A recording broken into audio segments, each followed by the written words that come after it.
അവിടെ എന്താ ഇടപാട്? ഇത് കഴിഞ്ഞ് അവിടെയും കൂടെ പോവാം. ഇവനാ പറഞ്ഞ വട്ടത്തിൽ പുക വിടണമെന്ന്. വിടണാടാ, വട്ടത്തിൽ വിടണ. എന്നിട്ട് വട്ടത്തിൽ എന്നെ ഉണ്ടാകാനില്ലേ? ഒന്നെങ്കിൽ താരി ഫ്ലാറ്റിൽ നിന്ന് പോകണം, അല്ലെങ്കിൽ ഞാൻ ഇവിടുന്ന് പോകണം. രമേശിന്റെ അടുത്ത് പറഞ്ഞാൽ നല്ലൊരു ഫ്ലാറ്റ് നോക്കി തരാം നിനക്ക്. എടോ പന്ന പുരുഷോത്തമ, ഇവന്മാരുടെ ഭാവി എന്താവും? നമുക്ക് ഇവന്മാര് ജർമ്മനിക്ക് വിടാം. എന്തിന് ഇനി വട്ടത്തിൽ നിന്ന് നീളത്തിൽ വിടാനാ? അല്ലടോ, ജർമ്മൻ ലാംഗ്വേജ് പോലും പഠിക്കാതെ അവിടുത്തെ പബ്ലിക് യൂണിവേഴ്സിറ്റിയിൽ ഫ്രീ ആയിട്ട് പഠിക്കാൻ പറ്റും. എങ്ങനെ? എടാ അതിനല്ലേ ബെർലിനർ ഓവർസീസ് 100% ഇംഗ്ലീഷ് തോട്ട് പ്രോഗ്രാമാ അടുത്ത ഇന്ത്യക്ക് ഓപ്പൺ ആയിട്ടുണ്ട്. സംഭവം ശരിയാ, പക്ഷെ എന്റെ മോനെ ജർമ്മനിക്ക് വിടുവാണെങ്കിൽ തന്റെ മോനെ വിടാൻ പറ്റൂല. എന്താ ജർമ്മനിക്ക് പനി വരുമോ? നീ കുറെ നാളായില്ലേ എന്റെ മോനെ പറ്റി വേണ്ട ഞാൻ പറഞ്ഞില്ലേ? എന്റെ മോൻ അത്ര മോശമൊന്നുമല്ല.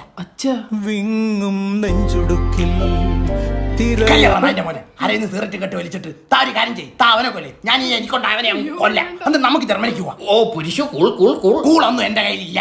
അയ്യോ അതല്ല, സമാധാനിക്കാൻ വേറെ പ്രശ്നങ്ങളൊന്നുമില്ല. ഇങ്ങോട്ട് പാടാ. അവന് ഭ്രാന്തം കണ്ടു.